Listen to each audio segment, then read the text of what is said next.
Good morning and welcome to the Combat Feeding Pitch event. My name is Angela Austin. I am the STARTS Program Manager at National Security Innovation Network. And here our mission is to help solve DoD problems by connecting them with innovation communities, some that they may not traditionally cross paths with.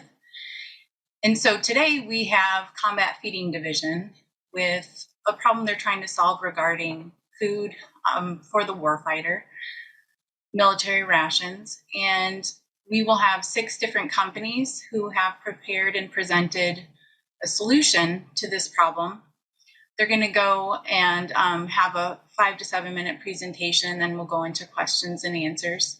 We're also going to have some speakers today talk about what combat feeding is doing and how they're trying to solve this problem. So to start with, I'm going to go straight into introducing Dr. Erin Gaffney-Stomberg.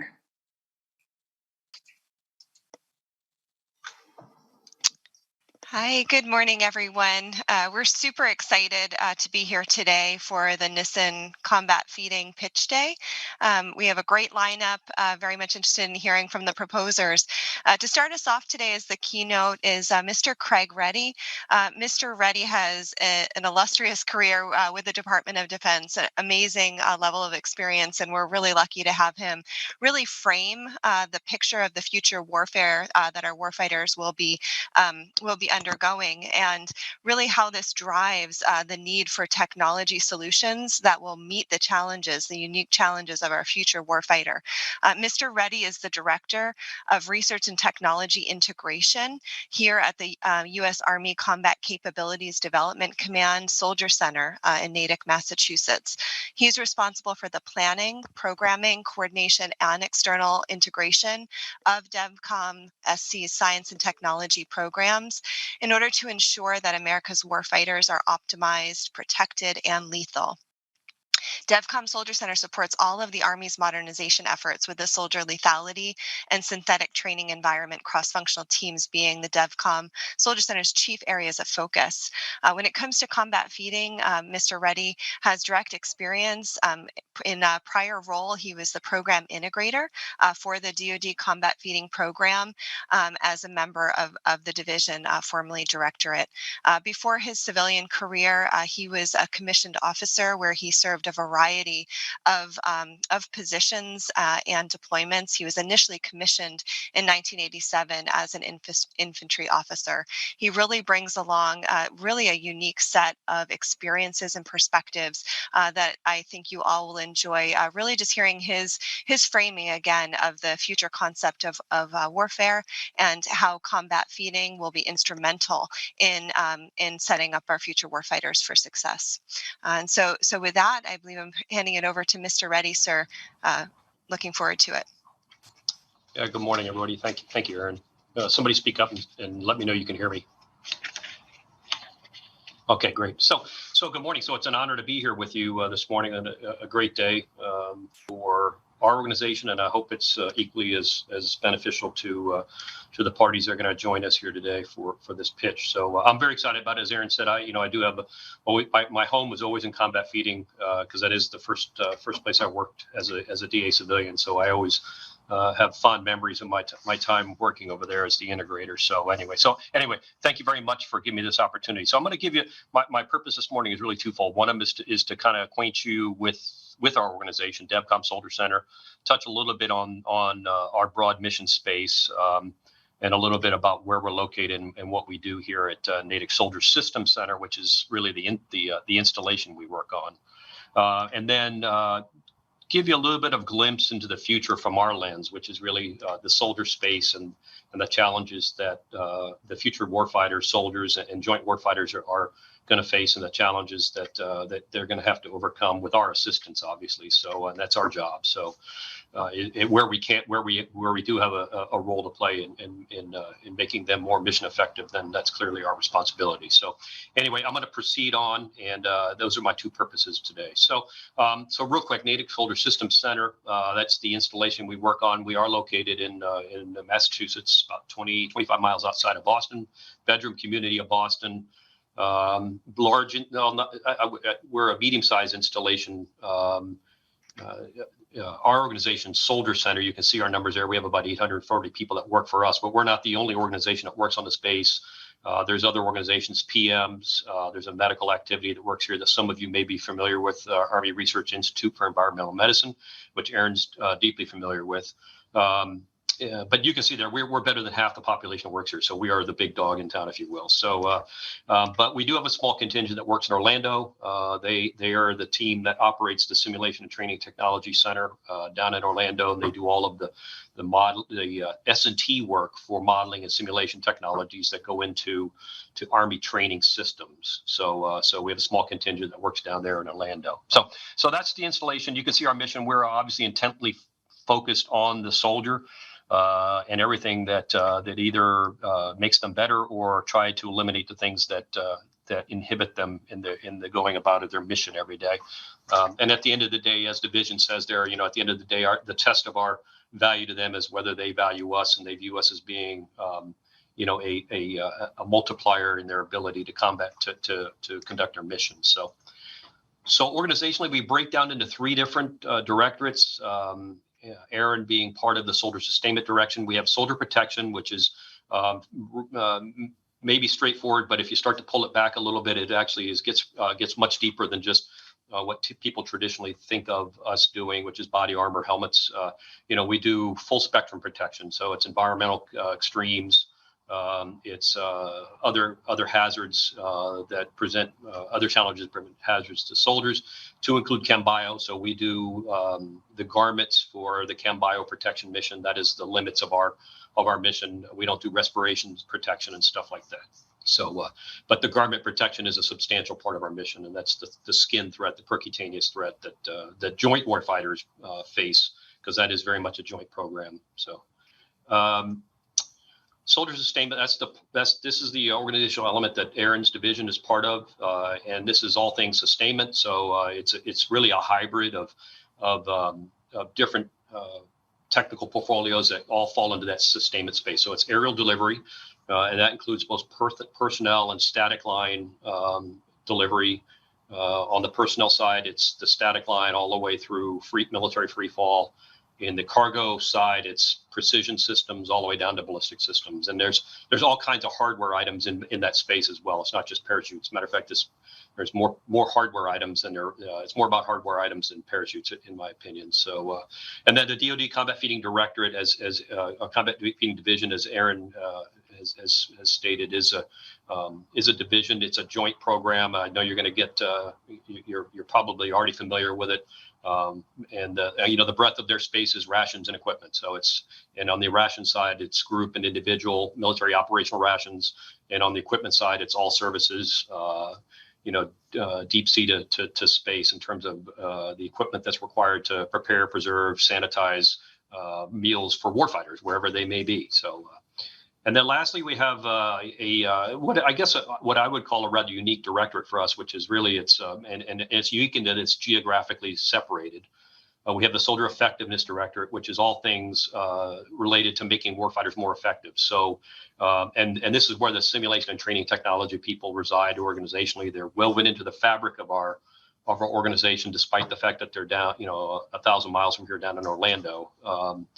And then partnered with them are 2 very distinct other divisions. One of them is focused on human performance. So if you think, cognition and biomechanics, ergonomics and applied ergonomics and everything that makes uniforms fit better, all the way through the way warfighters think under stress and under load, under cognitive load and under physical load, because we do know there's a relationship between physical stress, physical degradation, and mental health and your ability to think. And then there's another element within this division that's focused on soldier and squad enabling technology. So cargo pocket ISR, so very small UAS systems that are able to provide squad level surveillance, as an example. A lot of work in this space in that division focused on net warrior and enabling soldiers with connecting the soldier to the network. That's really what it's all about. And it's that last, we always say it's that last meter of connectivity between a device and the brain, and how does that last meter of transmission of data and information, how do we make it better and more suitable for human consumption? Very dynamic space. A lot of going on in the world right now, and there in that space, clearly there's an AI element to that, et cetera. So good stuff. So that's how we array organizationally. What we do, I always tell people we do a lot of little things very well. We do a lot of things that impact warfighters all over the globe every second that goes by. I always use combat feeding as an example. Right now, there is a soldier or a joint warfighter that's sitting down and enjoying a meal from the operational ration family of platforms, and they are enjoying it most of the time, and they're appreciative of what we do for them. They may not know who NATIC is, and they may not know who the Combat Feeding Division is, and they may not know who the industry base that's supporting them is. And that's okay. The point is that they're appreciative of what we do for them. So, and that's just a small example. We do many other things. There's a soldier that's going to come out the back of an airplane sometime today somewhere, and their parachute will open, and they'll be grateful for us, as will their families. So anyway, so that's we do many things. You can see there's a long list there. Some it may be hard to read, but we are proud of what we do. But we are not looking for accolades by any means. So anyway, so I want to pivot real quick and talk about the future, because I think that's important to all of us and relevant to all of us. Some of you that are online today may be maybe students of where we believe the DoD is going in terms of the future battlefield. And others may be less so. So if I bore you with the details you already know, I certainly apologize for that. That's not my intent. But I do think it's important to talk about, because it's we went through the Army and the other, and really all the services went through what was almost 20 years of fighting a fight on behalf of our nation that was different than the future, and we pretty much had free will or free reign to go about the conduct of those operations with very little limitations, truthfully. Clearly aerial access was open and free, and then about 3 or 4 years ago, as we withdrew from those conflicts, I think all those services woke up and realized that, hey, we've been doing good things for our nation that we were required to do and tasked to do, which is our job. But that also had an effect on our readiness to fight the future. So all of the services, the Army included, and I'm obviously very intimate with the Army and where the Army is going, and the concerns that the Army has had with readiness. And I'm speaking, when we say readiness, we're speaking very globally and from a macro perspective. We're not talking about equipment readiness rates for the M1 Abrams fleet. We're really talking about the readiness of the Army to fight. And our nation's wars, prepare for, fight, and win our nation's wars when called upon to do so, and that is our mission, constitutionally speaking. So, a lot of thought over the last 3 or 4 years, and then clearly beyond thought, there's been much action in terms of the Army really pivoting and focusing on readiness for the future. Army Futures Command stood up back in 2017. 4-star headquarters within the Army, which is serious. That's big. It's big time in the Army. Whenever you stand up a new 4-star headquarters in any service, it is a big deal. So symbolic of the Army's seriousness about preparing, architecting the Army of the future.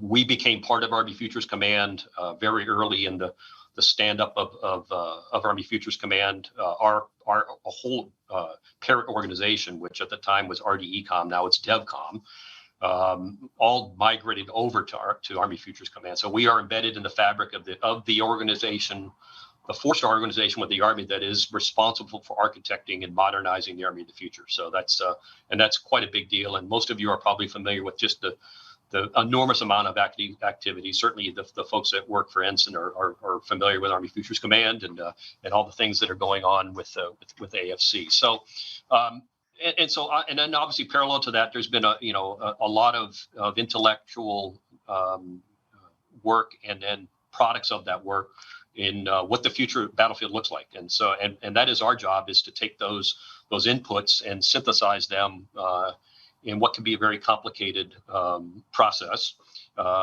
because it's it's squishy stuff in many times. And what our job is to take all of that in and translate that into requirements.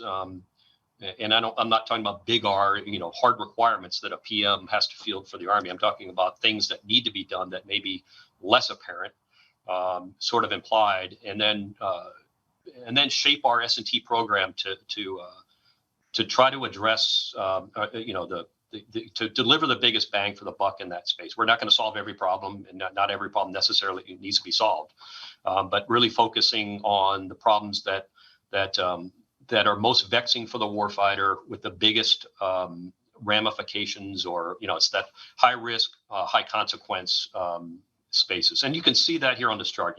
The future battlefield, it can only be described as relentlessly connected in terms of the networks that the opponents have, which means that they can really deliver effects much faster than conflicts in history.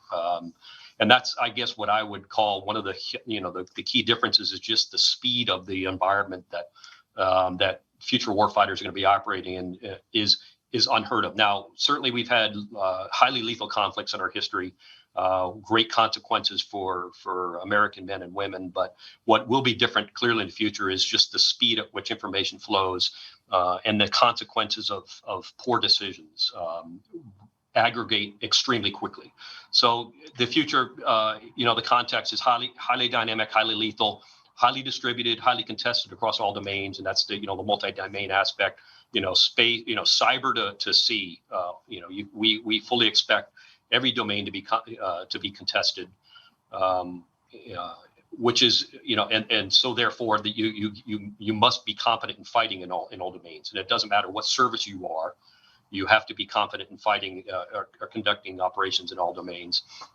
And then I talked about the consequences. The consequences of bad decisions and poor decisions get very impactful very fast. You can see there, the future, the future fight in the Army is a core fight. We're so used to, over the last 20 years, squad, platoon, company fight. We're really talking about, multi-echelon operations where things get very complicated. Just conducting your own operations become very complicated, because it's all about multi-domain or multi-echelon operations all the way to core, which is something our Army hasn't done in large scale for protracted periods for decades. So, and then over on the right there, you can see really the implications for science and technology, which this is where the rubber meets the road for us. And I know some of you just may be familiar with the pivot that Combat Feeding Division has made over the last 3 to 4 years to really get at these problems, and that's why most of you are here today, is because there's a role for to be played in that area, which is really all about being able to keep soldiers, joint warfighters, nutritionally sustained, given the vast barriers that exist to doing so. And that's really, and that does require soldiers to accept some limitations in that area, which I think they're willing to do, and I think they understand that. So how can we deliver products, nutritional products that allow them to achieve that 7-day combat dwell without resupply as much as possible? That's a very tall order, I can assure you. And then, furthermore, there's that performance impact aspect of that. It's not just nutrition, but it's nutrition that's going to make them more effective. And clearly, a lot of work in that area and global interest in that area about improving health and improving performance through nutrition. And that's obviously of key interest to us. It has been forever. I'd have to say the gain is up on it for us for obvious reasons. And then the rest of that stuff there is hopefully self-explanatory, but it's and it all goes back to being able to operate in austere environments, disconnected from logistics lines of communication, highly distributed operations where decision making has to be decentralized, and again, the consequences can get very serious. And then the last thing there I will say, although it may not necessarily be of interest to everybody here, but training, I always, we're in a different era in the Army. We're going back to the days of the 90s where training mattered. And so obviously our folks down in Orlando are a key enabler of training. We're in the competition phase of MDO and right now, and training is a key aspect of that. So that's what I wanted to share with you this morning. I'll leave you with the key takeaways. Our business is really all about protecting and enabling soldiers, which are the products of our society and our young American men and women. But this is a team business, and we can't do it alone. We depend very heavily, obviously, on industry, academia, other government agencies and labs like us. Even internal to the Army, we have strong partnerships with Army Labs. So it's very much a team sport. We can never go at it alone, and I'm very happy that we have a number of different organizations here today that are willing and desiring to help, and I thank you for that. And then the last thing I'll say, as I've said, the future battlefield is unprecedented in terms of the impacts and on life and human life, and in our job, organizationally speaking, partnered with you is to do whatever we can do to make sure that when they come home they're whole people, or as whole as possible, because that's the way they came into the service, and they certainly deserve everything we can do to possible to make sure that when they come home from whatever our nation asks them to do, that they come home whole. So I'm gonna leave it at that. I appreciate your audience and your time this morning. I hope all of you find it beneficial, as beneficial as we will. And I'm gonna sign off there. Thank you very much.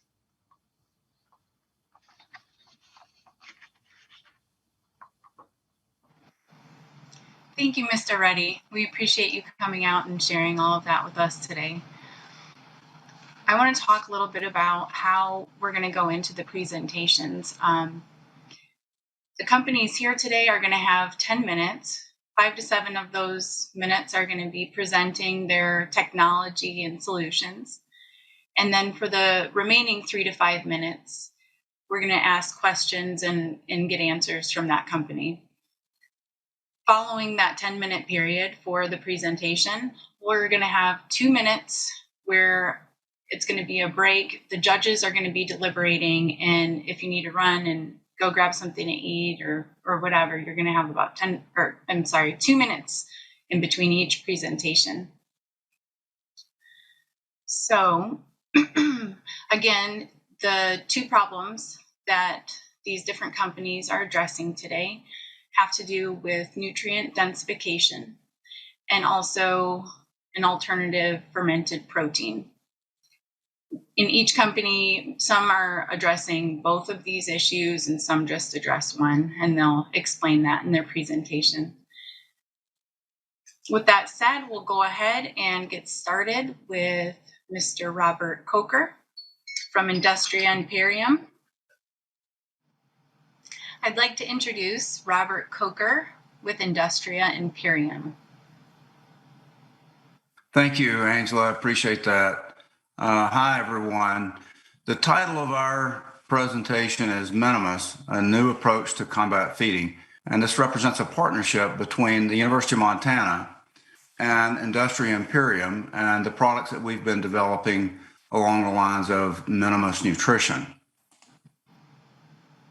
To provide some context for the description of our technology, we know that the International Society of Sports Nutrition recommends 1.4 to 2.0 grams of protein per kilogram of body weight, with about 35% of that being leucine, for resistance athletes wanting to gain weight and build muscle mass. But these recommendations, as you can see with the cartoon, or illustrated by the cartoon, are not necessarily well suited for operational scenarios and really present excessive load carriage to the warfighter. So we've conducted several studies in remote field settings and demonstrated that muscle retention occurs or is maintained despite 4,000 to 6,000 calories in energy expenditure and about 2,000 calories a day in negative caloric balance, while these athletes are still consuming about 1.0 grams of protein per kilogram of body weight.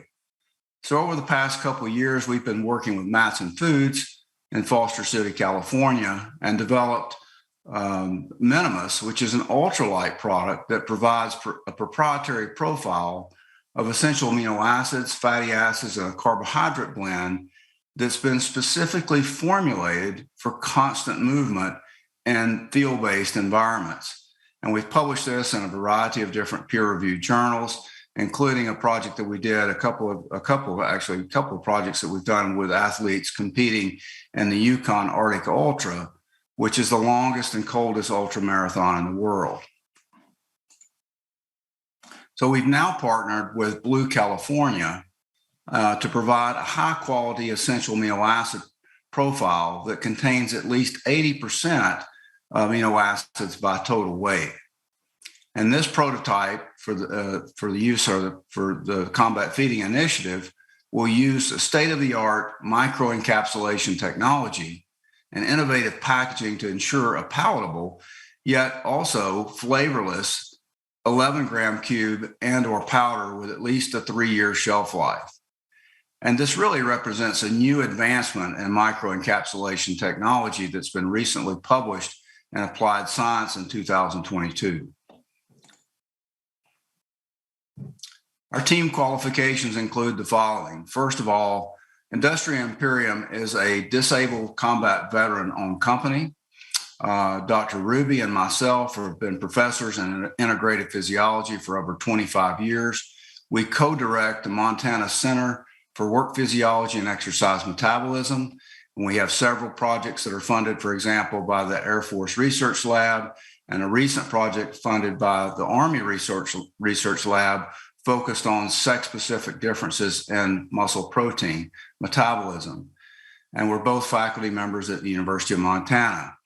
We have a partnership with Larry Bartlett, who also owns a company called Pristine Ventures in Fairbanks, Alaska. And we're all co-owners of Industria Imperium. As I mentioned before, we have a commercial partner, a company called Blue California, was really an entrepreneurial company that's real focused on innovation in this space. And we're working with Dr. Yan at Blue California for the purposes of this Combat Feeding Initiative. We have a record of success that includes 55 years of combined research experience, 40 years of combined successful business experience. We've completed over 100 clinical research studies and published over 100 peer-reviewed manuscripts in this field. Let me go over some of the reasons why our technology addresses the problem sets that have been laid out for this Combat Feeding Initiative. First of all, our proprietary profile of essential amino acids provides enhanced delivery that's been demonstrated to improve muscle protein synthesis with a 2.5-fold reduction in weight compared to current intact protein approaches. We've completed already have a complete food that's closely linked to the overall problems associated with combat feeding. And this effort really represents an extension of our initiatives in this area. Our product, or our ability to produce a product that is palatable and or flavorless and shelf stable across at least 3 years, 3-year period, meets or exceeds the problem sets for nutrient densification and fermented protein alternatives, and not only that, but also does so across a wide range of environmental extremes. And so, the combination of these things really is important in our ability to meet the needs of the Combat Feeding Initiative.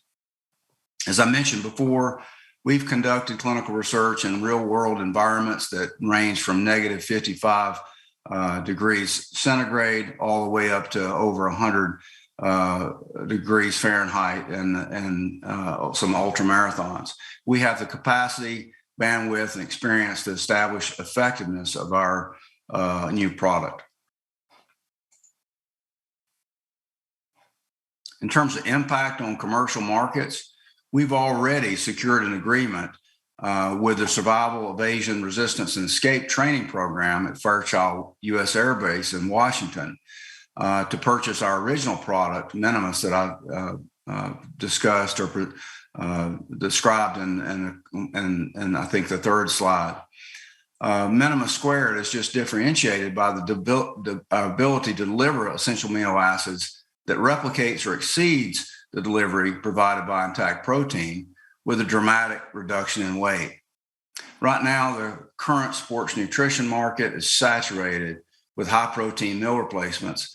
And quite frankly, these products are outdated and this environment is ripe for disruption.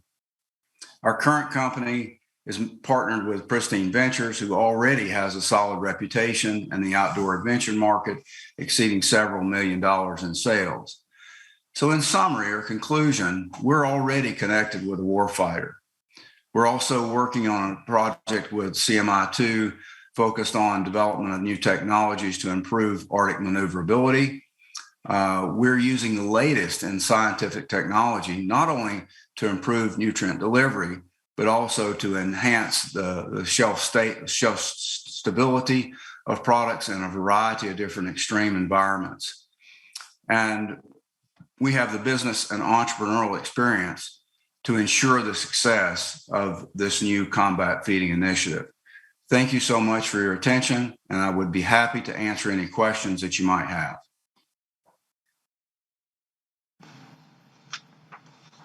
Mr. Coker, how does extreme temperature impact the shelf stability of your product?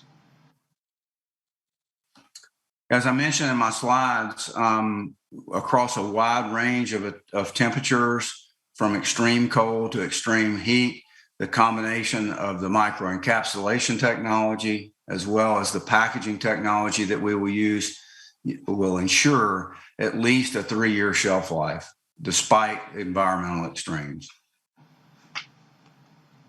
Okay, and what is your ability to scale production to amp things up if you were to do more? Is that possible? Absolutely. We would utilize, if deemed effective, we would utilize the advancement in our technology in conjunction with existing partnerships that we have with co-packers and that we've used with our current product, Minimus, to scale substantially. That's absolutely no problem. We can go from 100 units to 100,000 units, literally, and even more overnight. Okay, great. And one more question. What is the carbohydrate content of the product or all the macronutrients?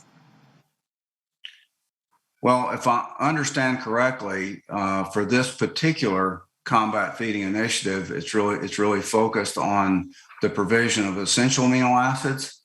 But in our original formula that includes a carbohydrate blend, we're using the latest recommendations by the International Society of Sports Nutrition for endurance athletes. Okay, thank you. Thank you, Mr. Thank you. We're going to go ahead and go into the 2-minute break for the judges to make their marks. So stand by, and when we come back, we'll introduce Mr. Brian Tracy. All right, I'd like to introduce Brian Tracy. He'll be our next presenter. Please go ahead, Brian. Yep. Thanks, Angela, and thanks everybody for this opportunity to speak. It's an exciting opportunity from Superbrew's perspective. So I'm the CEO and co-founder of Superbrewed. We are creating animal-free, healthy, low-cost, high-quality, innovative nutrition products off of a proprietary and sustainable natural fermentation process. We're U.S.-based, largely out of Delaware, with some operations in Minnesota, Virginia, and also Israel. I like to give my bottom line up front, having grown up in the military myself. Our focus here is to deliver multiple nutrient-dense foods with an already solved fermented protein alternative. Background being, we've already looked deeply into problem statement number 2 that NSIN laid out, which is to create next generation fermentation-based protein ingredients. We discovered the highest protein content microorganism ever disclosed in the literature or the IP landscape, 85% digestible amino acid. But beyond that, we're a lot of extra added nutrition, B vitamins, essential minerals, and elements that deliver additional cognitive benefit, immunological support, and general gut health for a multitude of consumer needs. And we also have no known food allergen concerns and indications of quite better shelf life stability than known protein ingredients in the market. We made a range of shelf-stable, ready-to-eat delicious foods. And so our focus really is to optimize upon that to address the mission-ready goals of problem statement number 1. And moreover, too, we are cost-effective in production, sustainable, and we're scaling this year. We're going to be an iconic global brands next year in everyday consumer products, such as Laughing Cow and Baby Bell cheese and so forth, and many, many other alternative dairy applications, and will be globally distributed in a number of your major natural food grocer markets in the US. So again, as mentioned, our problem statement, or what we intend to do, is address mission number 1, and also to demonstrate basic nutrition and functional food benefits beyond just the protein.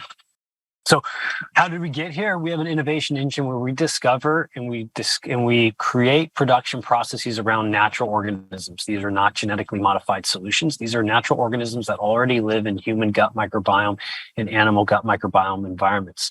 They're what are responsible for converting the food that we eat into the nutrition that we absorb. And they're going into globally deployed large-scale fermentation across the planet. And we validate use within customers with brands and market. We use anaerobic fermentation as opposed to aerobic for many, many important reasons. It's 2 orders of magnitude more globally installed. It produces the highest yield of products per input into the process with limited disposal coming out of it on the back end. So very sustainable, very cost effective. We make a new to you protein ingredient, but actually it's an organism that lives inside of you. It may sound weird, but you live with this today. We're feeding it to you into what's called a postbiotic format. That's our superbrew protein.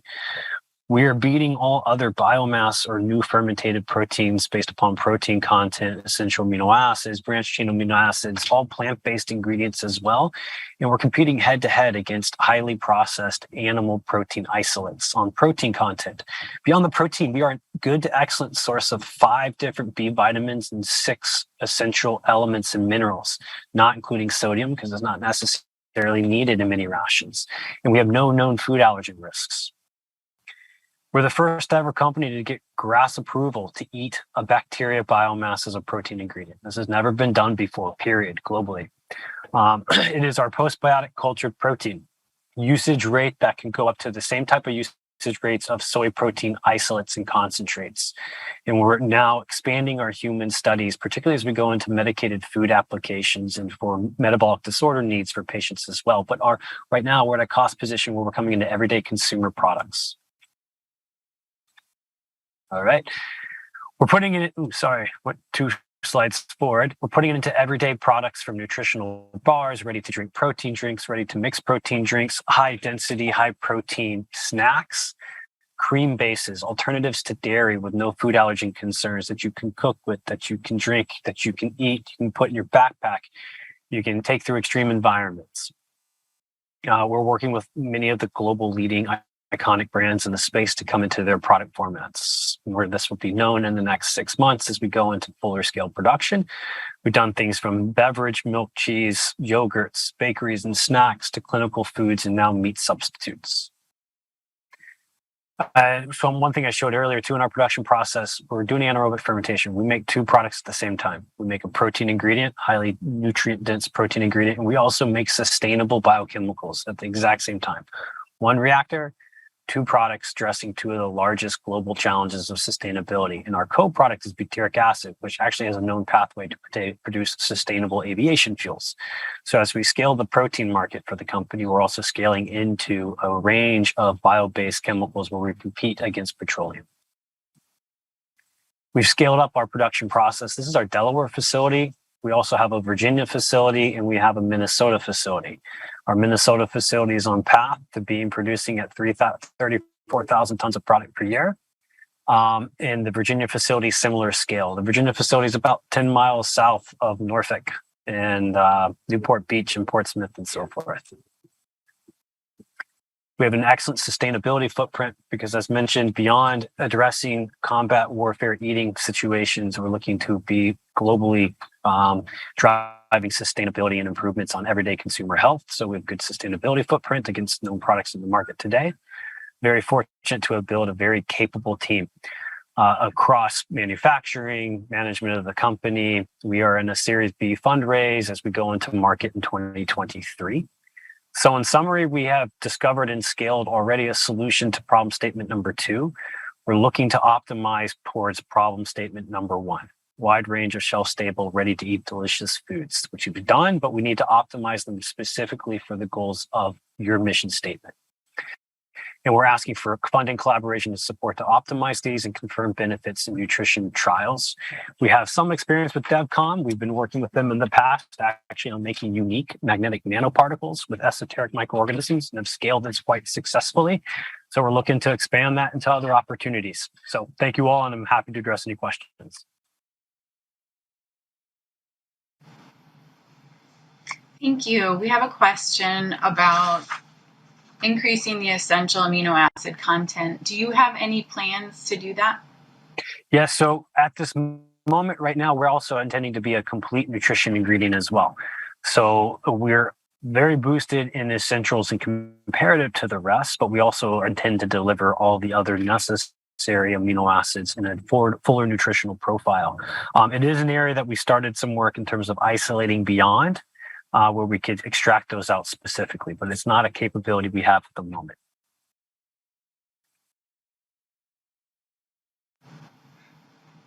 Thank you. And I see that you already have some shelf-stable foods that are ready to eat. Can you share with us what types of food those are that you already have? Yes, so ready to drink, Tetra Pak sort of high protein content beverages. Ready to mix, dry ingredient protein beverages, protein bars, high density, high protein content snacks, cookies, crisps, alternative jerkies in essence. So it ranges quite a bit, but the predominant space for us is snacks and beverage.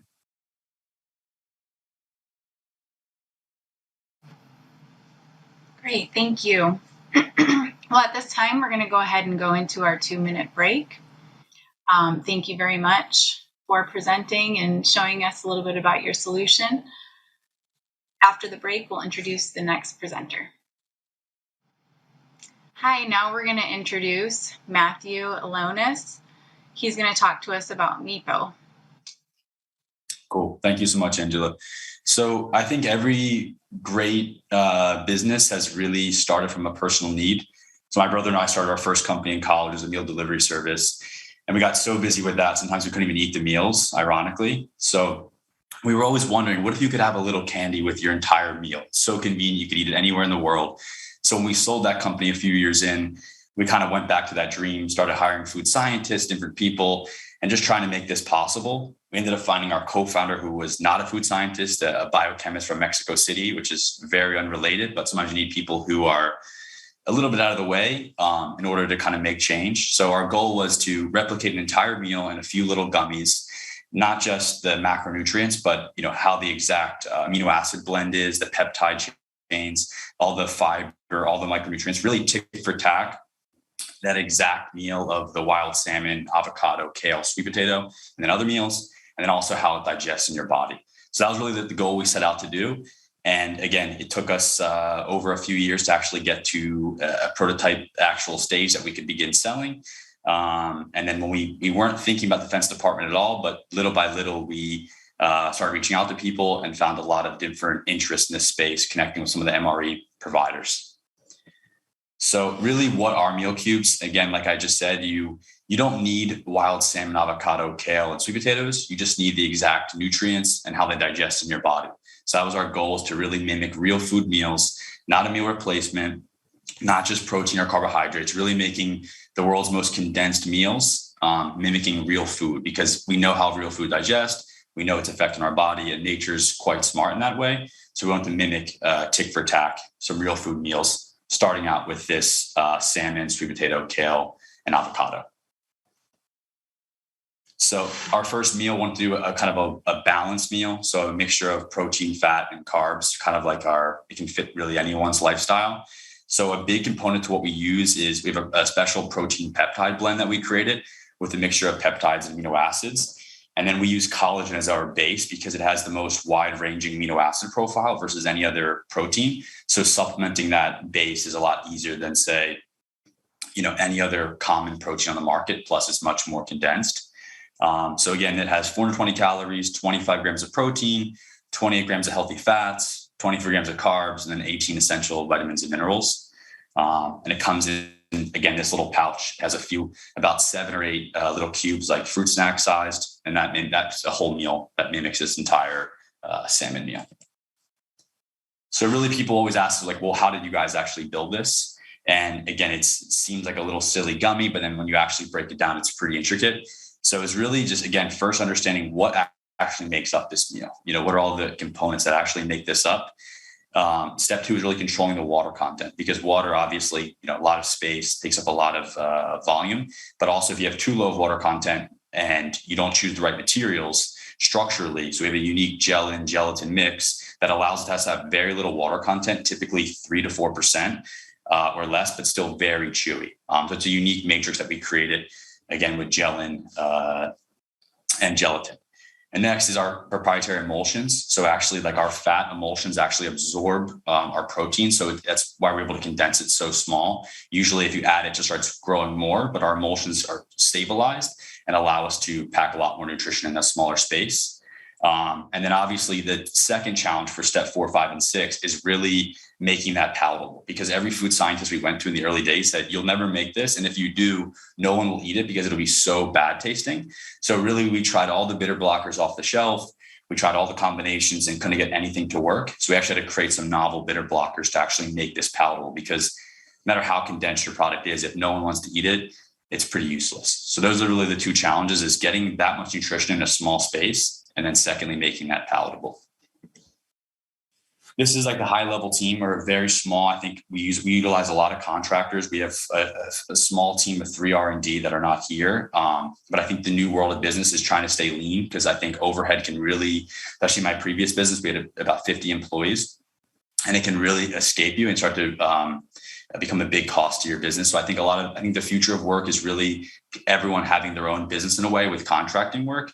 So obviously Andres is our CTO. My brother, who was in my previous business, is our operations, our COO. He really understands how to take Andres's ideas, these concepts of meal cubes. We're now working on protein cubes, meal pudding, and actually understand how do you get that commercialized, because when we solve this challenge of making this product and making it palatable, the biggest thing that happened to us is, okay, well, none of these manufacturers will actually make this product now. It's not scalable. So we went through all these processes, and Ted went with all our contract manufacturers to actually make this product work.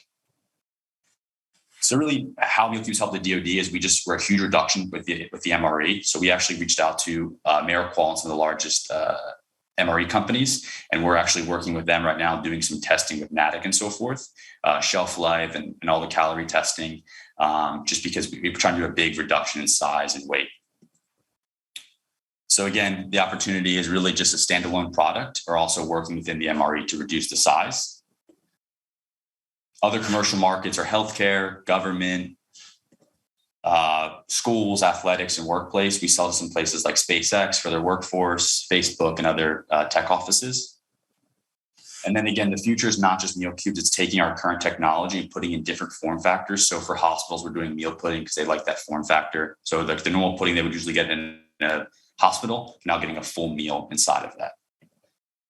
And then again, the future, we're trying to work on an area where we can do fully personalized nutrition with a 3D printer that would live on your kitchen, taking your biometrics with saliva, printing out a custom meal based on your body's exact needs. That's really our North Star long-term goal.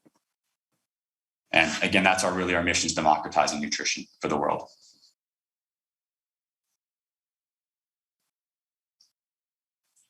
And that's it.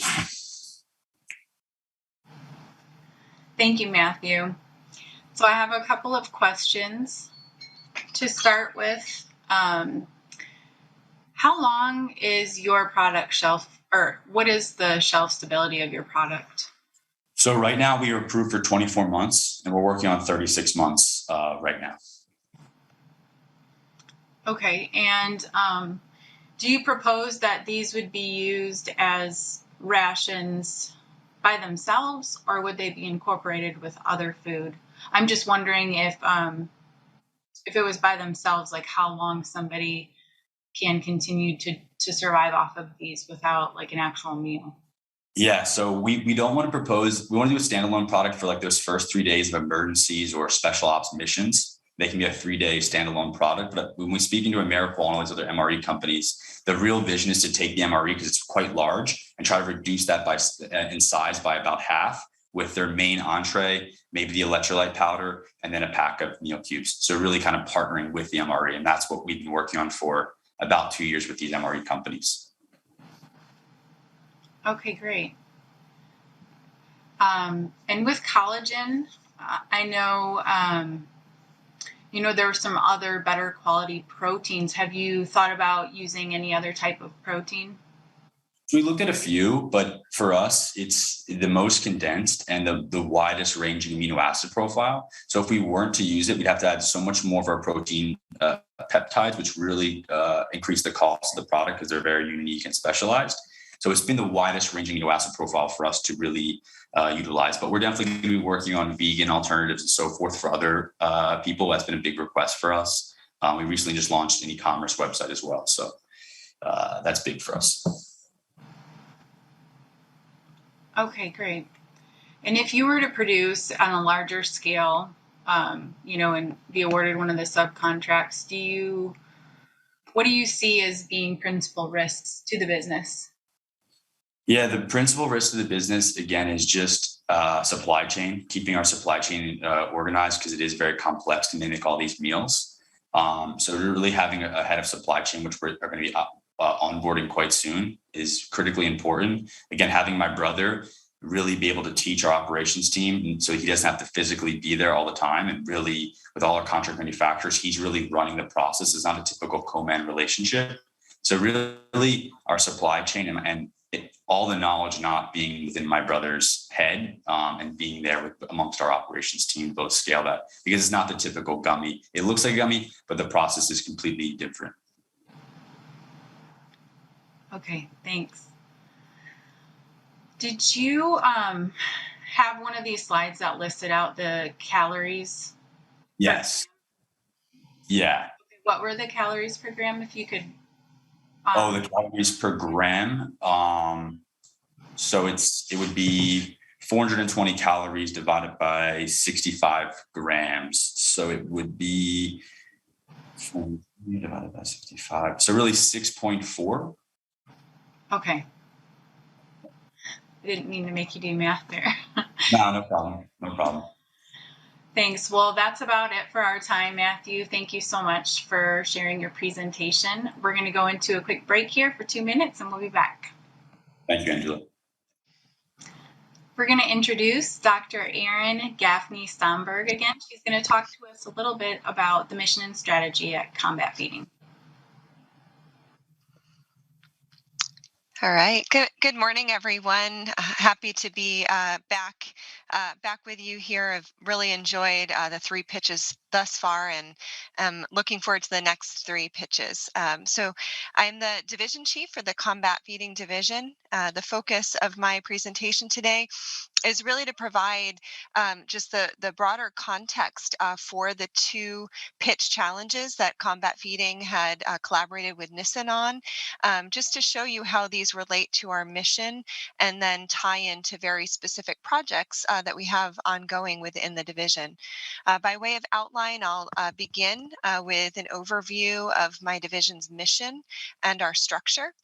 From there, we'll talk about the strategy behind our innovation plan. This really begins with our combat feeding customer, that is the Joint Warfighter, and their specific challenges and needs for the future.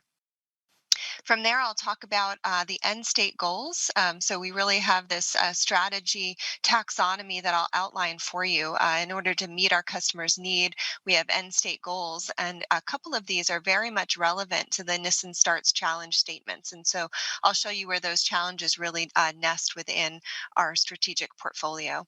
And then from there, I'll give you examples of two of our current core funded efforts that the technologies related to these challenge statements we anticipate would transition into. So our mission is really broad. We are a joint DoD program. There is a directive that directs all of the field feeding research and technology development to occur within combat feeding. Our mission is to provide an operationally relevant research and development base to deliver solutions for evolving field feeding challenges. This mission slide is really meant to depict the broad range of challenges that our warfighters face, especially when you look at the context of the joint force. We've got warfighters that are deployed and are undersea in submarines, where we might be supporting hatchable ovens for their nutrition provision, all the way up to our U-2 pilots that fly 14-hour missions at the edge of space. And my division produces the tube foods that are consumed by those pilots, and then everything in between. So this is the mission itself is a small statement, but when we think about this practically, the challenges are really quite broad. The directive, I'll go through this very quickly. The main take home here is that this DoD Directive 323502E really outlines how the board that oversees this program is structured and how we function. So the chair of the board sits within the Office of the Undersecretary of Defense for Research and Engineering. I'm the secretary, and then there are voting members from each of the services. Those voting members serve multiple roles or purposes, but one of those is really to feed the customer needs up to the board. So they are the voice for their service, if you will, to bring those needs to us. The way we execute this mission in terms of the research and development and S&T within the division, we're organized into 6 different teams. For the purposes of today's meeting or event, I'm going to focus on our S&T teams, and then I'll briefly mention our engineering and manufacturing teams. So on the S&T side, there are 3 teams within the division. The first listed here is the Functional Food and Nutritional Intervention Team. As its name implies, this team really does research to identify and characterize nutrients that mitigate the effects of warfighter relevant stressors on warfighter performance. This team also will develop food prototypes for testing and randomized controlled trials by our human research partners. So we don't do the randomized controlled trials here, but we will produce the nutrition interventions and matching placebos so that our research partners can test empirically the effects of those nutrition interventions on warfighter performance. And then we also have cellular models, specifically muscle, gut, and immune cell models, where in the laboratory we can recapitulate some of those stressors and again test the effects of nutrients to mitigate or reduce the negative effects of those stressors or improve resilience or recovery. The food engineering and analysis team, which is quite relevant to today's event. This is really our early food science team. They focus on food preservation and stabilization technologies, particularly those that don't require additives and chemicals. So we're always looking for innovative approaches to preserve and stabilize the food and the nutrients that those foods contain. This team will also conduct food product development, so new rations using novel ingredients from our industry partners or academic partners, et cetera. And then ultimately, the goal of those products is for insertion into our stable ration platforms.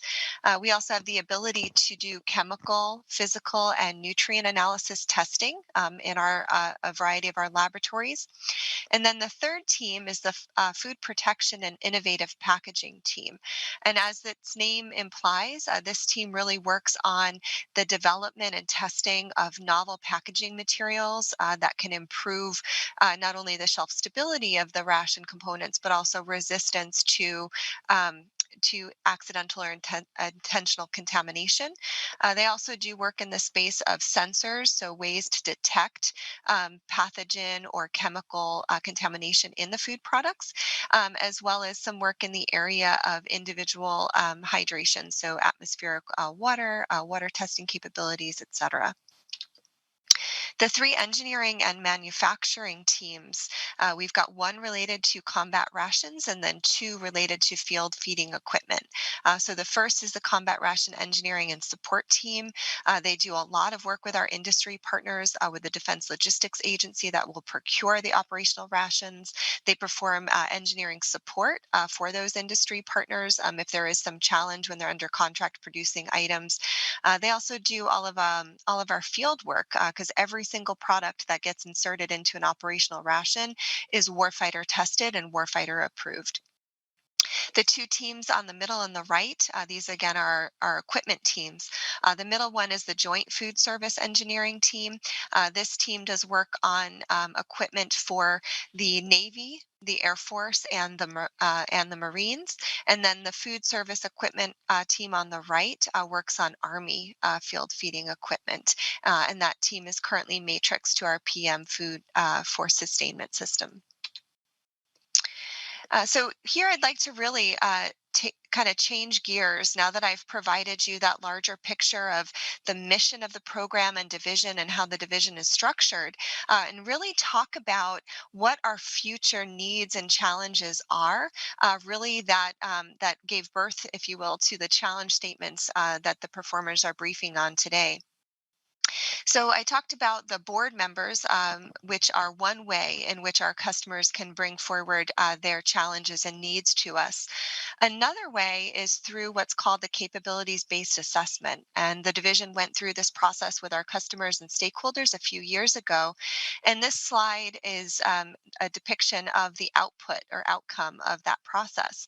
Two main pieces of that here are in the middle of the slide. This is something called an initial capabilities document. This is where all of those discussions with the stakeholders and customers are rolled up, and it outlines what our current capabilities are, the future needed capabilities, and proposes some solutions on how to get us from point A to point B. The next and final document is the .mlpfp change recommendation. So this is a list of either policies or material or tactical training, documents that need to be changed in order to support success of our future field feeding needs. And so now that we have these documents, we're moving forward in a strategic approach, and the taxonomy we're using is presented on this slide. So on the left is that overarching need that is identified in that initial capabilities document. From there, we outline the end state goals that our warfighters need, and then we, as the S&T experts in field feeding, then break that down into what are the functional objectives, the technical objectives, the challenges, approaches, and projects that are needed to get that need met. And so from here, I'll talk again what levels of this structure are relevant to the NSIN challenge statements. So the overarching need that was identified in that initial capabilities document is that the Joint Force has limited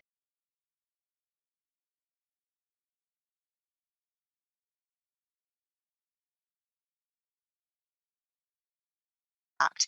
If you think about all of the different places and environments in which our future warfighters will be deployed. If you think back to Mr. Reddy's presentation earlier today, there might be areas of contested logistics where it's difficult to get resupply in. They might be fighting in an area where communications is challenged, and so there's a lot of smaller or related challenges nested under this larger requirement or need. There are 4 end state goals that were identified that related to combat feeding that our future warfighters need. One is improved warfighter health and performance to be able to successfully execute their mission in these multi-stressor environments. Flexible, mobile, and efficient combat feeding equipment, reduced combat load and class 1 logistics burden. So what class 1 logistics burden refers to is the resupply of food, right? So how long our warfighters can go without needing a resupply has direct impact on how burdensome that resupply is. And then finally, protection of food and water from contamination. And related to the NSIN pitches are the 2 different end state goals with the asterisks there. So improved warfighter health and performance and reduction in combat load and improvements in the logistics burden. So I won't read all the words on this slide. So I know all of the proposers are familiar with the 2 problem statements.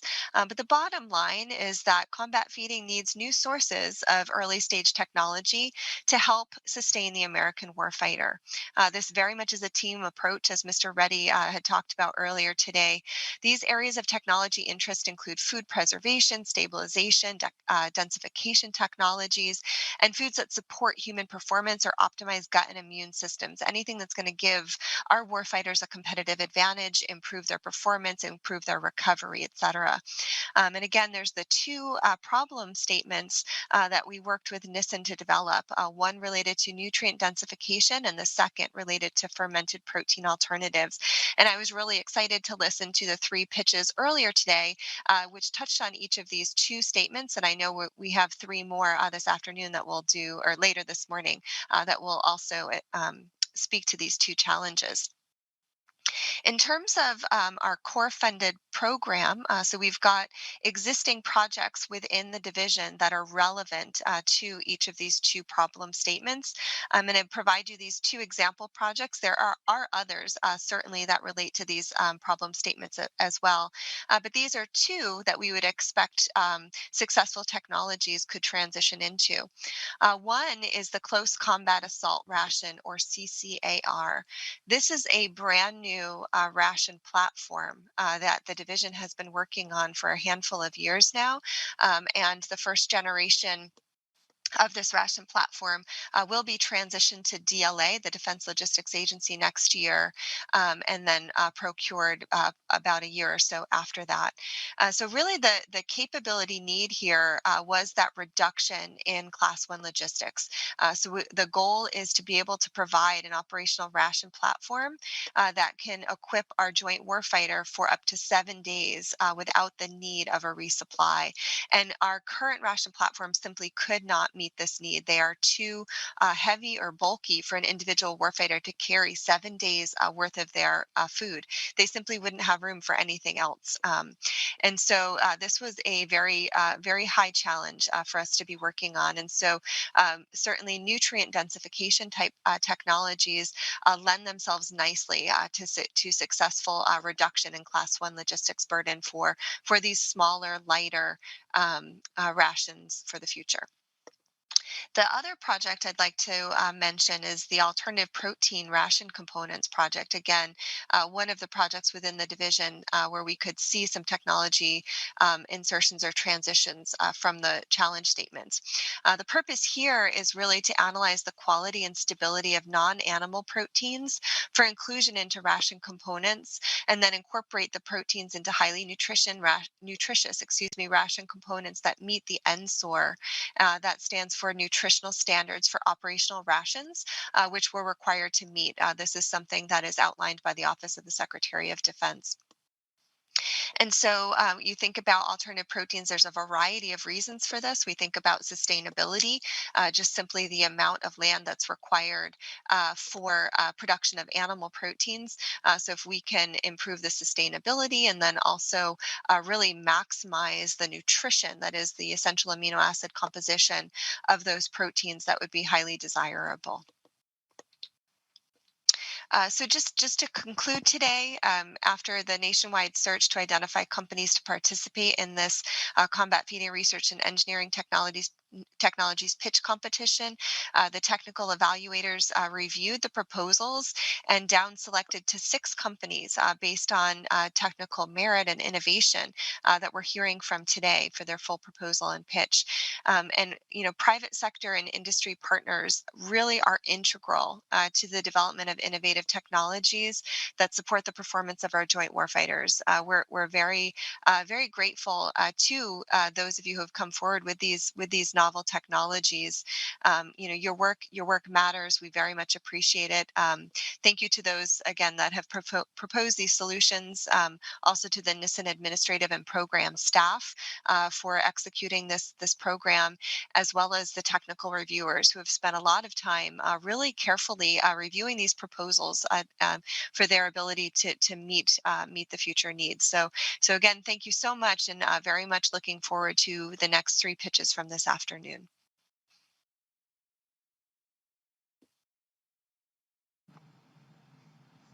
Great, thank you, Erin. Thanks for spending some time with us today and going through and teaching us all of this. So as she said, we do have 3 presenters left. We're going to start with Cameron Sargent, who is going to talk to us today about their company, Titan Bioworks. Now I'd like to introduce Cameron Sargent. He's going to talk to us and present his new technology that's going to help solve this solution, the problem. All right. Thank you, Angela. And thank you again, everyone, for this opportunity to pitch today. So MREs and other combat foods that not only provide better nutrition and performance, but also go down a little bit more like a home-cooked meal. My name is Cameron Sargent, and today I will tell you about the work we are doing at Titan Bioworks to realize just that.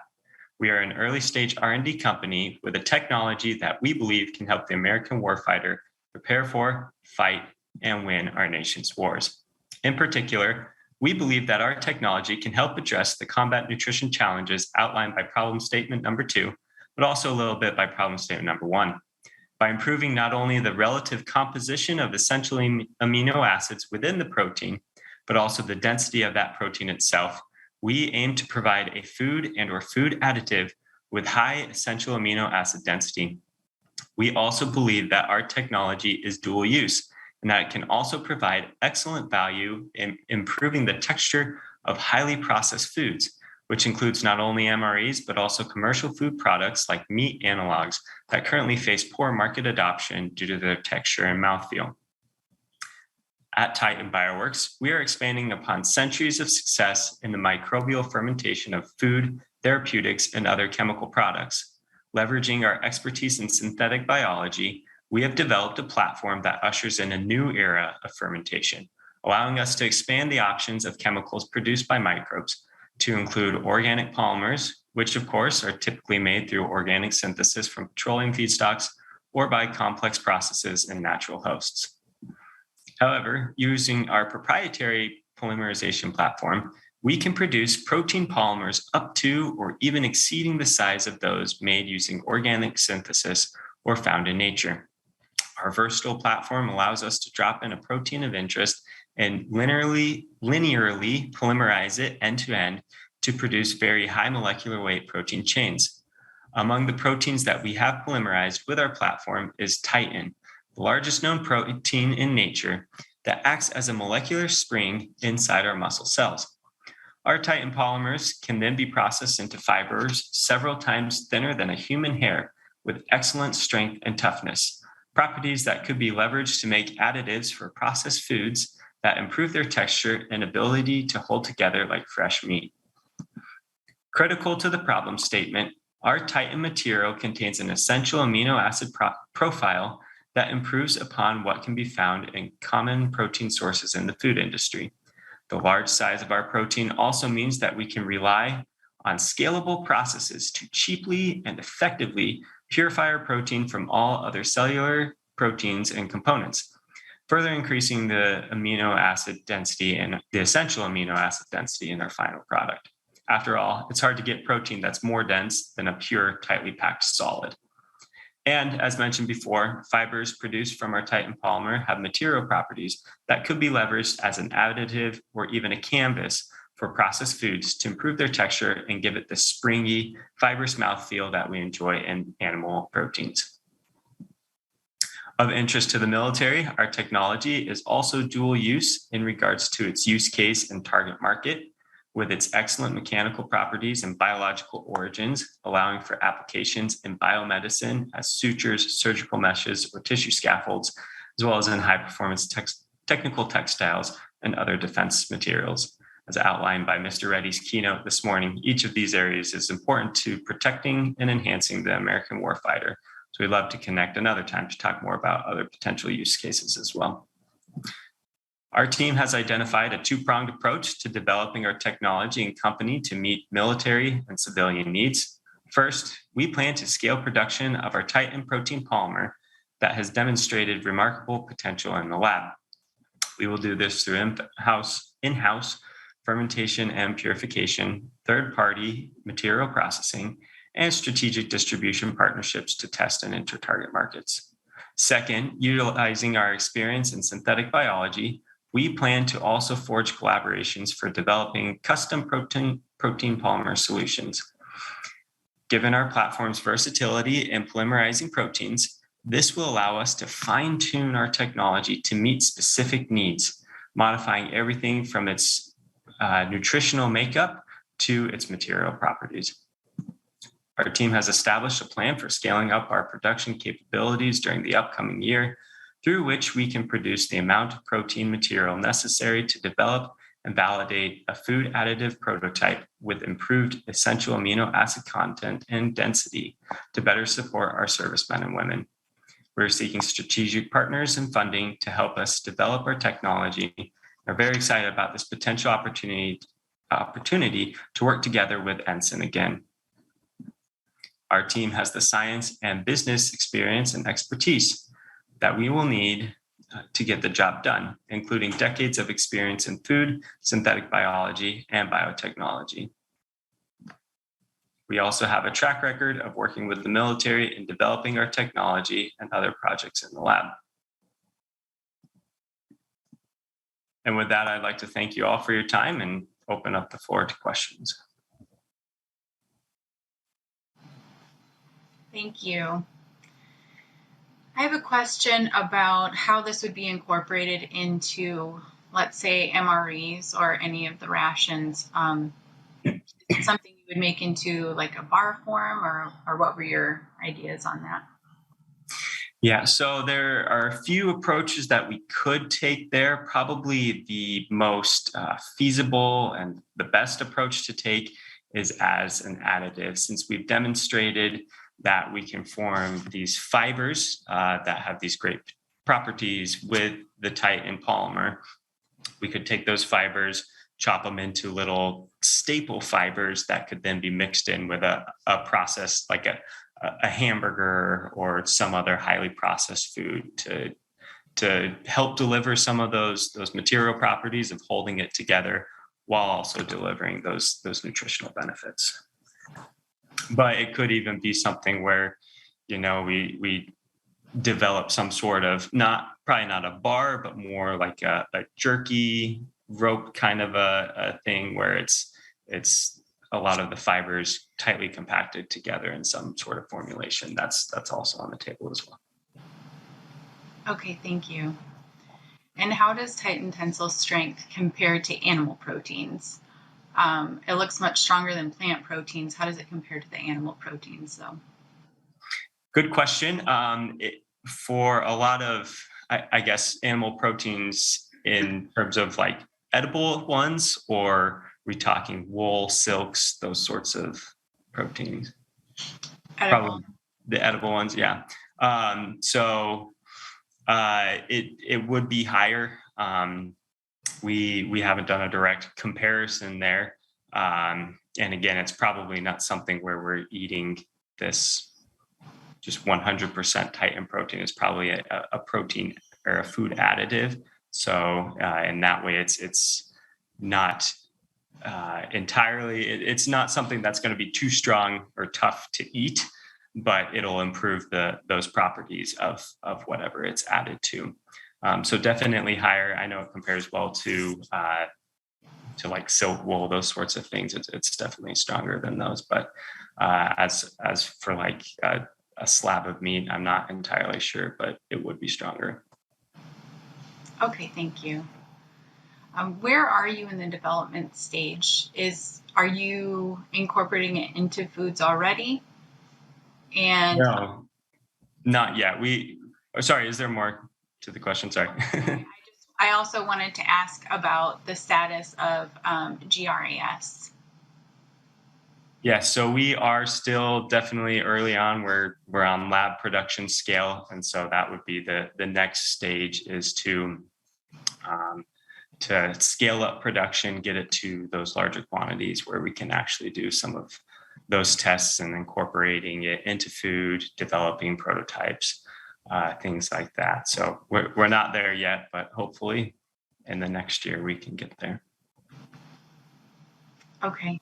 And have you tested it, or do you have data on digestibility? And again, we haven't been to the scale to start looking into that yet, but hopefully we can get there soon. Okay, thank you. Let me check if I have any other questions. And did you say, when you were talking about incorporating it into food, can it be restructured in, say, like a powder form?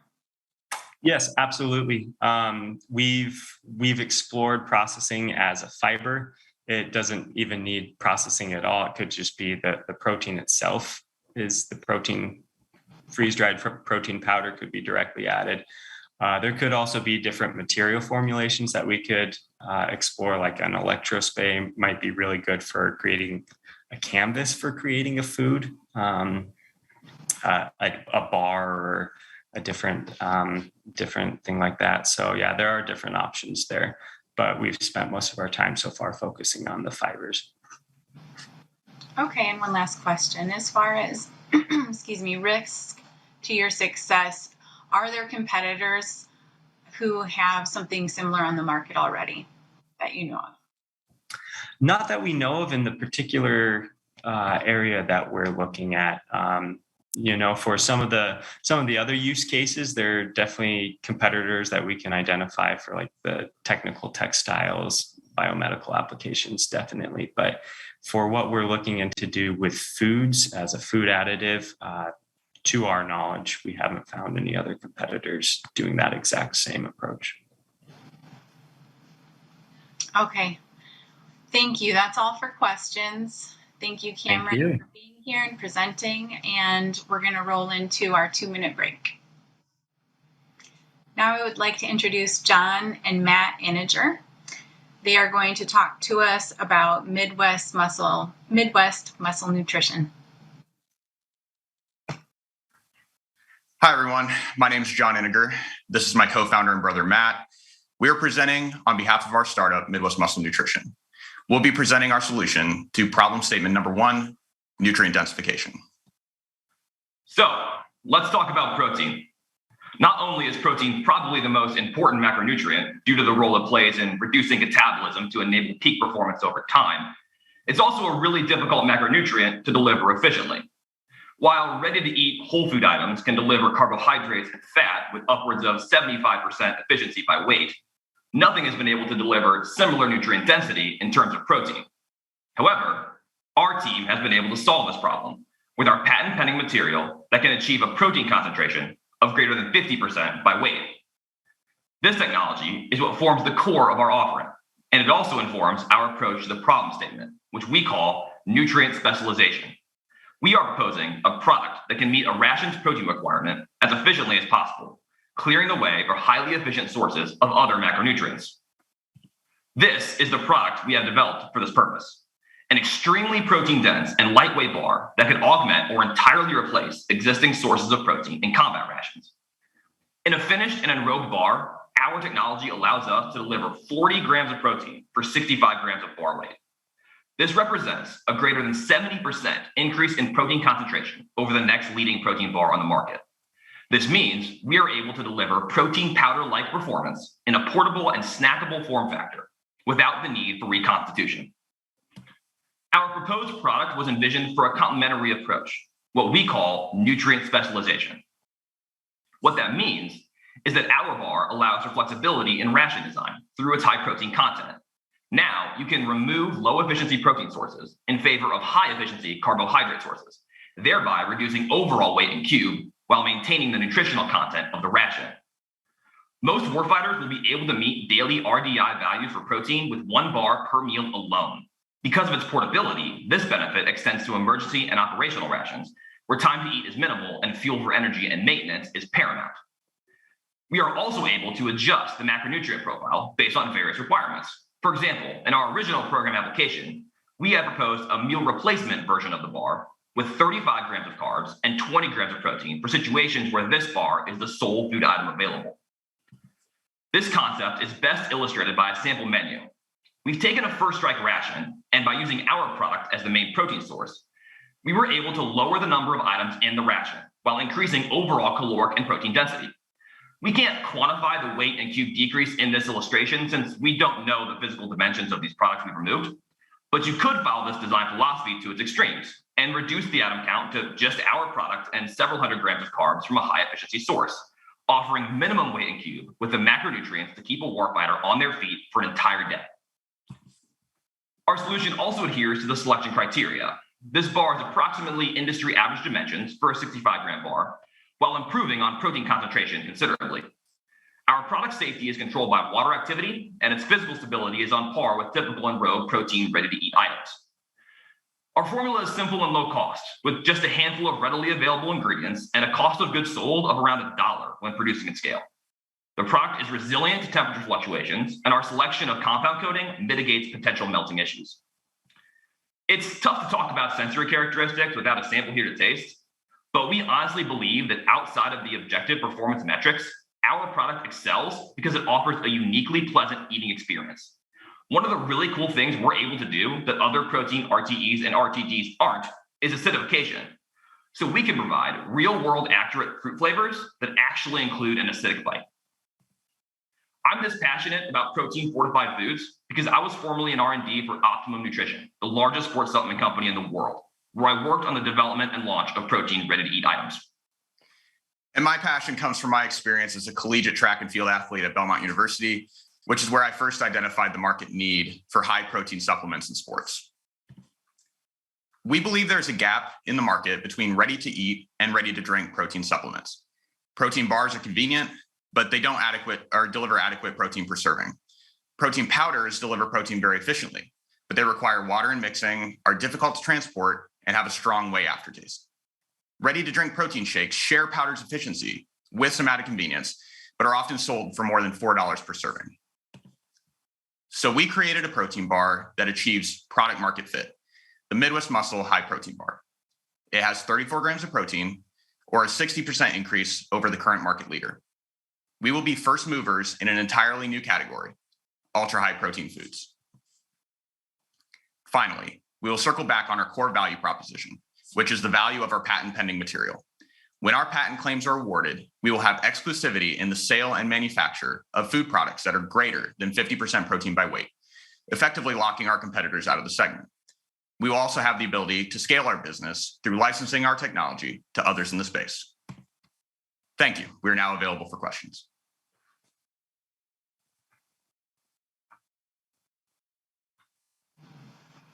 Thank you both.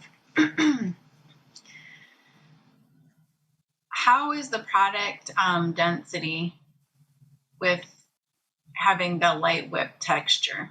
So it's very calorically dense. You saw on one of our slides that our caloric density per calories per gram is very high. Our protein per gram is very high. Our overall density is only a little bit better than an industry average protein bar. That's why our dimensions for that 65 gram bar are fairly standard. So it's very calorically dense. Its physical dimension, the physical density is about industry average. Okay, and so as far as incorporation into military rations, are you proposing then something similar to the bars? Yes, so our bar, the product we proposed in the early portion of our deck, that would be the bar we would propose to be added into rations as a protein fortification method to therefore remove other products that aren't nearly as protein efficient. and add back other highly efficient macronutrient sources. And you can see in our sample menu, we were effective in being able to reduce the overall weight in cube by pulling items out that are less efficient on that basis. Okay, great. And if you were chosen for one of the subcontracts, what risk would that pose to your company as far as, producing at a larger scale? Is that something you're prepared for? Yes. So at this point, I have prior industry experience in launching protein RTEs. So I have relationships with contract manufacturers who could scale up this product rather quickly. Our current manufacturing plan, because of our current scale and demand, isn't to utilize high capacity contract manufacturers, but in the event that we were to work with the DoD on this, we would be able to utilize those contract manufacturing support systems. In fact, we've taken time to establish working relationships with some of the largest contract manufacturers in the space, and already have some shelf stability testing queued up with them, and the ability to move forward rather quickly with initial testing runs. Okay. And how do you plan to scale the team in the next 12 or 24 months? So we've identified a series of key initial hires that we'll need to get through to really complete the team. One of which is critical for this process, and that would be someone to take on the following along with the contract manufacturing and ensuring quality in that process. That said, my brother Matt is experienced in this realm and can absolutely take the reins until such a time. Yeah, we have and several individuals identified for that role already. Okay, great. How does the chocolate coating hold up in high heat? That's an excellent question. So the confectionery coating is certainly the weak link in the product in terms of high temperature situations.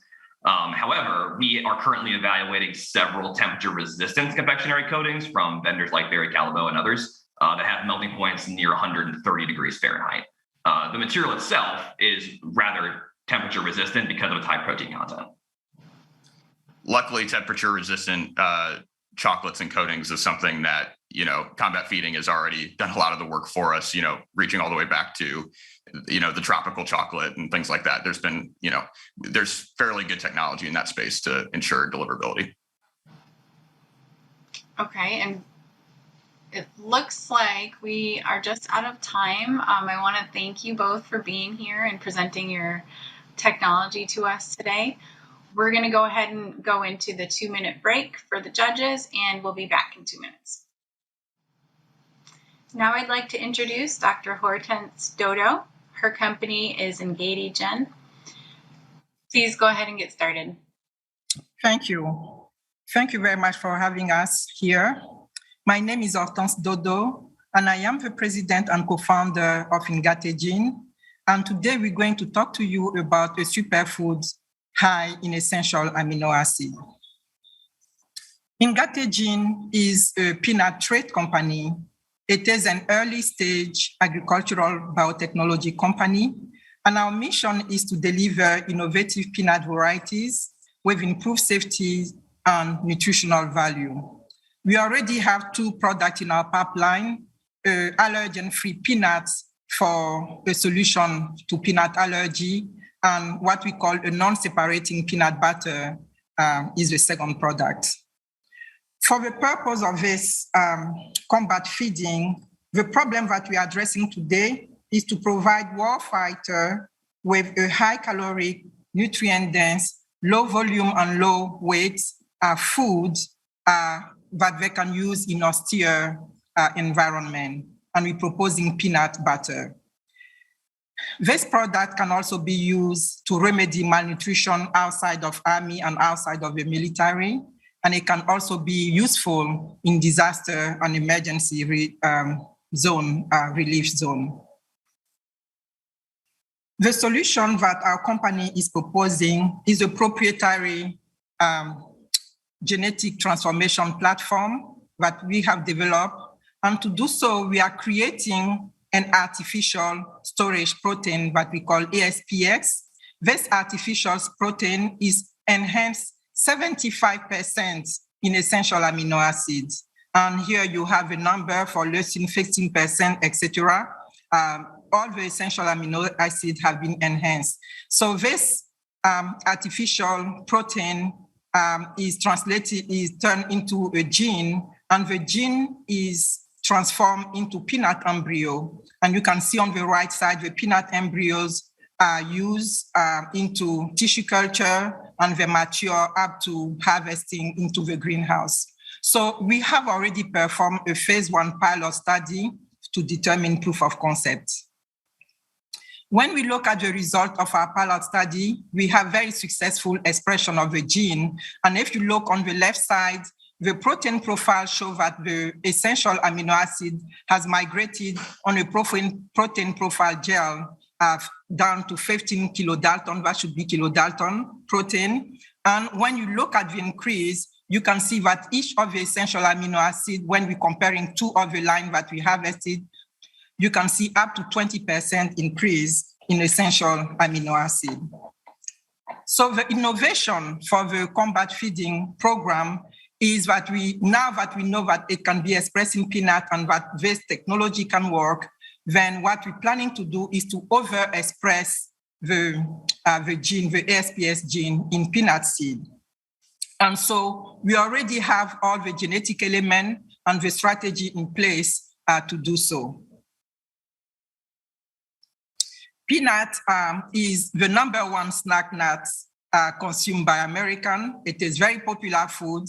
And something interesting is during the COVID-19 pandemic and during the time of isolation at home, the peanut industry saw a raise up to 7.9 increase in the per capita consumption of peanut in 2021. The industry itself, the US farm value is over $1 billion per year.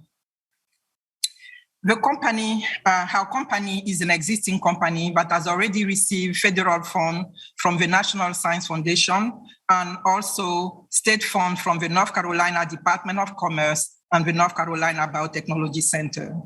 We have focused in developing strong relationships with key players in the peanut value chain, such as Marcus, who is the biggest peanut butter producer in the US, Jimbo's Jimbo, and the National Peanut Boards. So these key players are very important in driving our developmental path to markets.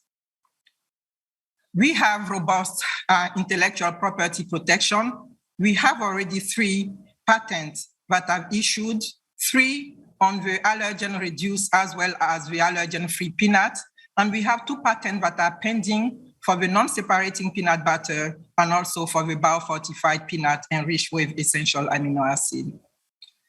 Our team brings over 80 combined years of experience in plant biotechnology and development and commercialization, and also in food science. I'm myself a food scientist and a molecular biologist. And you have Dr. Conan here, who is a genetic engineer, and John, who is bringing the commercialization aspect.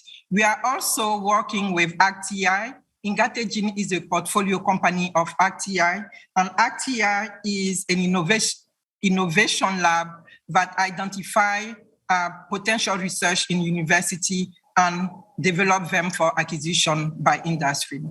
We are also contracting and outsourcing a lot of our work for legal, accounting, bioinformatics, gene editing, and also basic IT.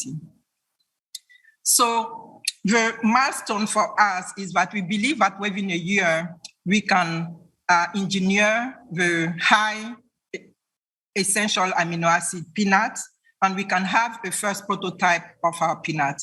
But the reality is that it may take an additional year or 2 for us to fulfill all the analysis, and especially the requirement by the United States Department of Agriculture and also by the Food and Drug Administration before we can have a product commercialized.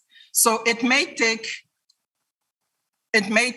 a year or 2 to have another about fortified peanuts.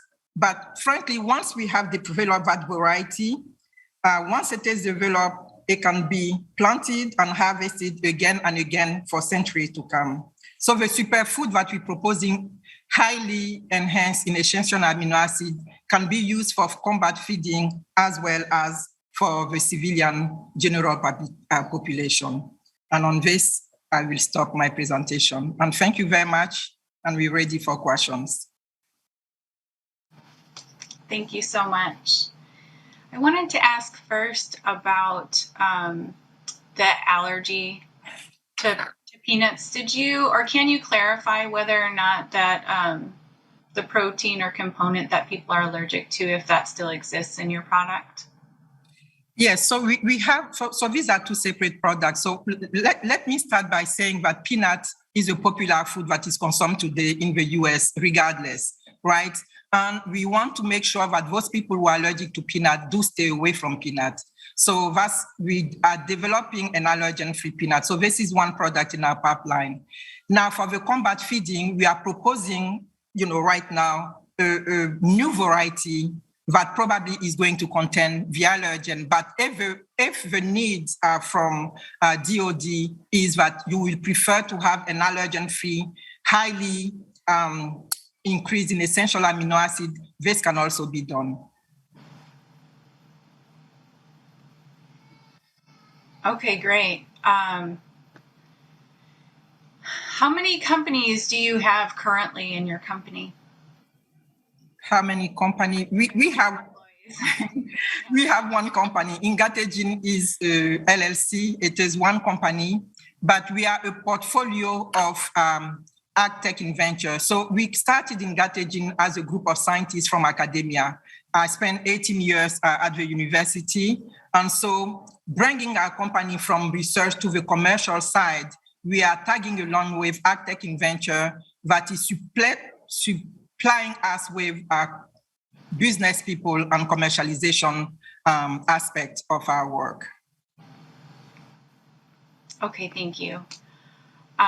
Is the high essential amino acid protein being isolated by itself, or is it enhancing the already existing essential amino acid content of the total peanut protein? Yes, so it's going to, so peanut is already rich in protein. That's why it is a popular food, and that's why it's eaten, by a large number of people. So on top of this existing essential amino acid, we are going to increase the amount. For example, for the methionine, it's going to be a 16% increase on that essential amino acid. And so for all the other 8 naturally existing essential amino acid. Okay, thank you for clarifying. That's about it for time for questions. Thank you so much for coming and sharing with us. Thank you. We're going to move into our 2-minute break. Now I would like to introduce Abigail Dejardin. Please go ahead, Abby. Thanks, Angela. Well, good afternoon. We just officially hit 12 o'clock on the East Coast. So thanks so much for being here and for sticking around to hear my remarks. So as Angela mentioned, I'm Abigail Dejardin. I'm the Acceleration Portfolio Director here at the National Security Innovation Network, or NSIN. That name has been mentioned a couple of times, and just wanted to make sure that folks know who we are. So we are a program office from the Department of Defense, Research and Engineering. We have a mission to build networks of innovators and problem solvers to generate new solutions to national security problems.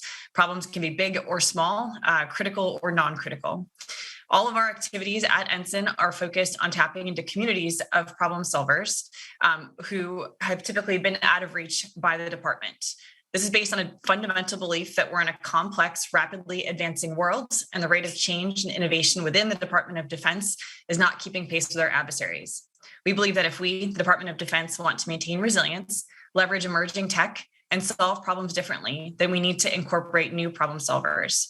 We recognize there exists amazing talent and technology within our universities and our communities, both inside the Beltway and far outside the Beltway. We should make a more deliberate effort to identify, assess, and accelerate access to those viable, feasible, and desirable solutions and to the talent behind those solutions. The STARTS event that you participated in today is of critical importance. Appropriate nutrition, along with a few other basic needs like sleep, is critical to ensuring optimal performance, both mentally and physically. Although I've never personally served in the military nor consumed MREs for anything other than to experience the taste, I was an ultramarathoner, and I know how important it is that human beings ingest high quality, decent tasting nutrition. I also know that taste buds change depending upon an individual's physiological state. When you're dehydrated, your body needs more electrolytes. When you're homesick, your body craves familiar comfort food. And I'm thrilled that we were able to support the Army today in exploring new sources of protein and alternatives to the solutions that they have today. We hope this is not the end of your journey of doing business to support the national security mission. And we know that it will not be the last time that we will be reaching out to you to bring you opportunities to connect with folks in the government who are looking for technology just like yours.